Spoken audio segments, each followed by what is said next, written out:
This is the video for section 1.4, and in this video we're going to talk about using the definitions of the trig functions. The first identities that we're going to talk about are called the reciprocal identities. These are ones that we actually already talked about in the last section. So we know already that sine of theta and cosecant of theta are reciprocals of each other, that cosine of theta and secant of theta are reciprocals, and that tangent theta and cotangent theta are reciprocals. So from these facts we get what we call the reciprocal identities. This is just rewriting each one of these functions in terms of its reciprocal. So sine of theta is the same as 1 over cosecant of theta. And likewise, cosecant of theta is the same as 1 over sine of theta. We have the same relationships for cosine and secant and for tangent and cotangent. Now let's look at using these identities. So first of all, let's see if we can find tangent of theta if we already know that cotangent of theta is equal to 4. From our reciprocal identity up here, we know that tangent of theta is the reciprocal of cotangent, or in other words, it's 1 over cotangent of theta. If we rewrite that identity here, and then we just substitute in the value that we already have for cotangent of theta, which is 4, then we get our answer that tangent of theta is equal to 1/4. Now let's look at another one. In this problem we know the value for cosine of theta, and we're trying to find the value for secant of theta.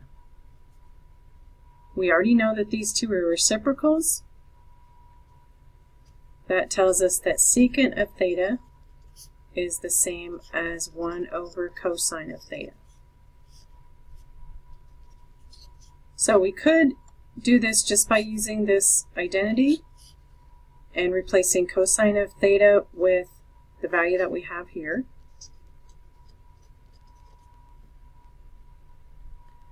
Now to simplify this, we would invert this bottom expression and turn this into multiplication. So this really turns out to be the same thing as just taking our original value for cosine of theta and flipping it over.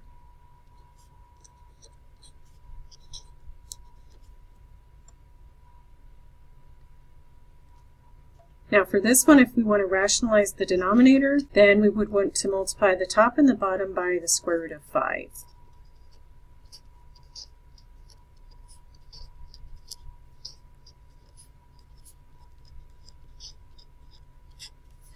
On the bottom, that gives us the square root of 5 squared. The square and the square root cancel each other out. So we just end up with a 5 on the bottom, and then we can actually cancel the 5's since they're both on the outside of the radical.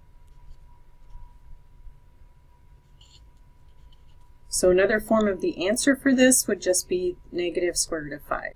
The next thing we're going to talk about is the ranges of our trig function values.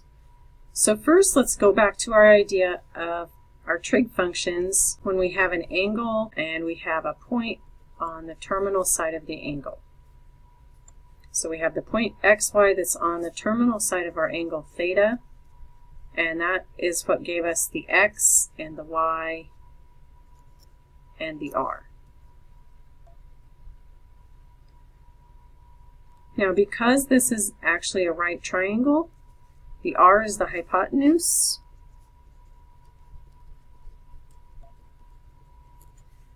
It's also the longest side of the triangle.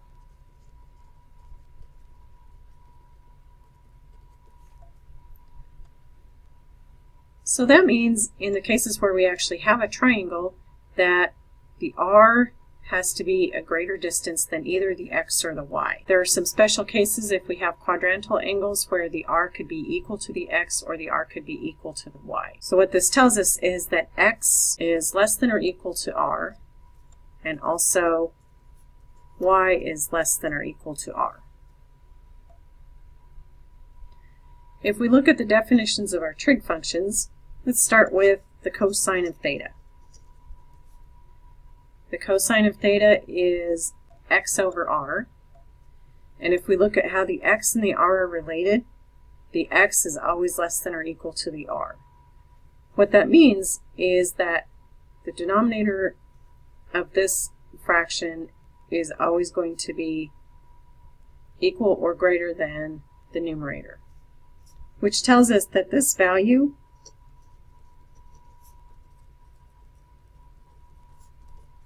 cannot be greater than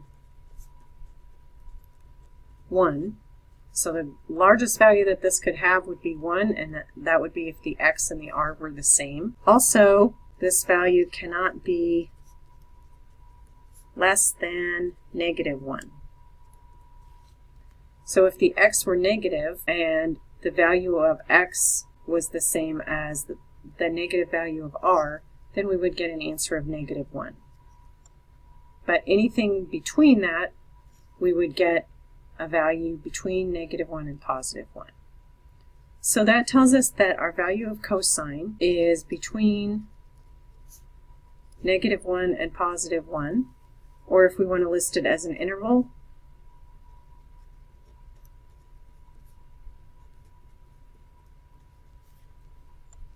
our values would be in the interval between -1 and +1. So this is the range of our cosine function.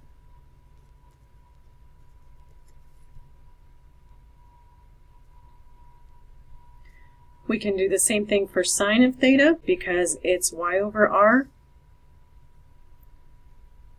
We're going to have the same situation, so that means that our range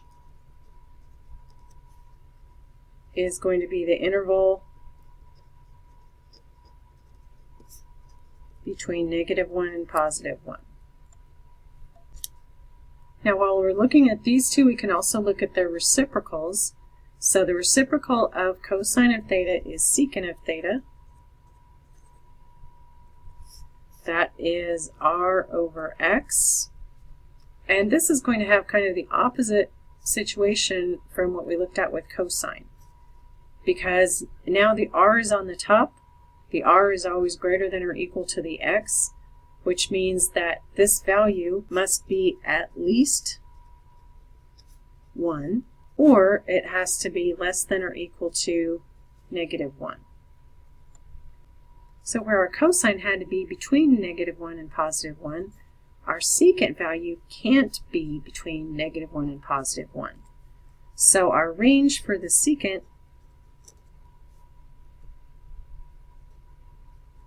in interval notation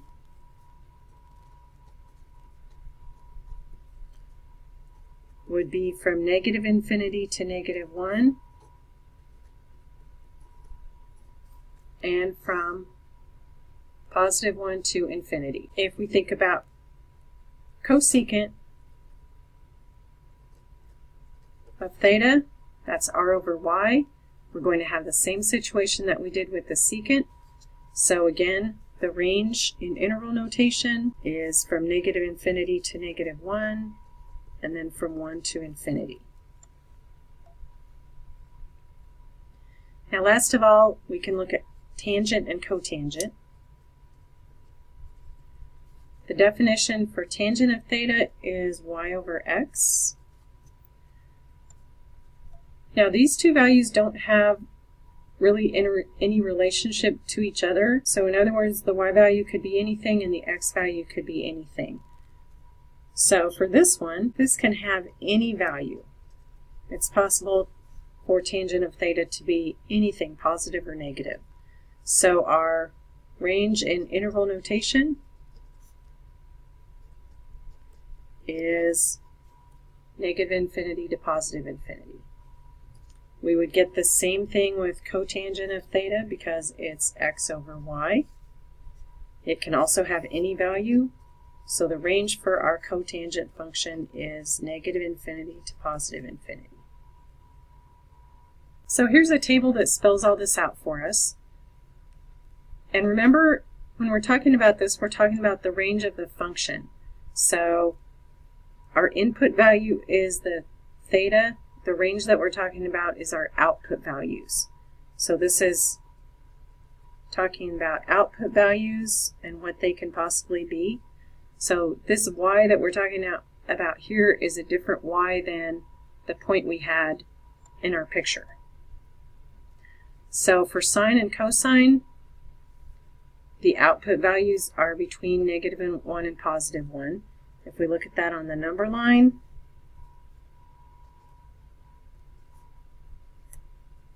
it would look like this. So it's anything between -1 and +1. It could include either one of those two values. For tangent and cotangent, the range could be anything. So in this one, if we wanted to draw a number line picture, this would be the entire number line.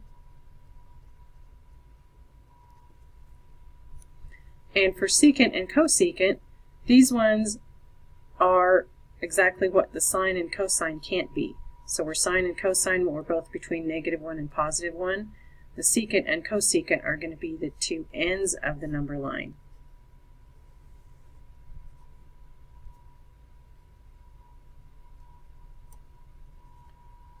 So this is going from -infinity to -1.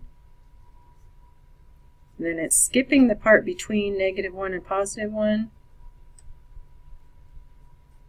And then it's going from +1 to infinity.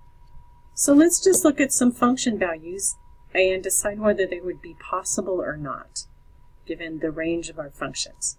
So if we're looking at cotangent of theta, the range for cotangent is everything. That's the entire number line from -infinity to +infinity. So that means that any value is possible for cotangent.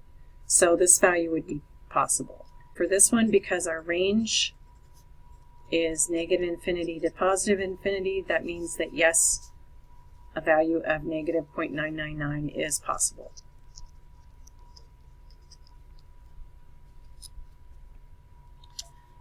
Okay, then for cosine, the range for cosine is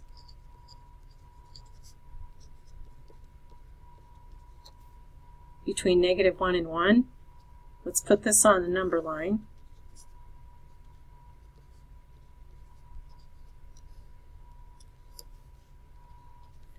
So if we look at where this value is that they're giving us, it's -1.7, which would be over here. That's not in the range for cosine, so this would be impossible.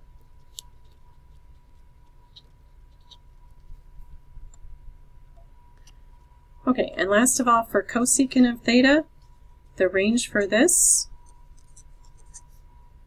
is from -infinity to -1 and from 1 to infinity. If we look at that on the number line,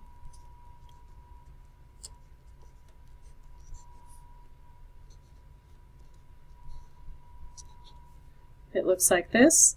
So here they're saying cosecant of theta is equal to 0. 0 would be right here.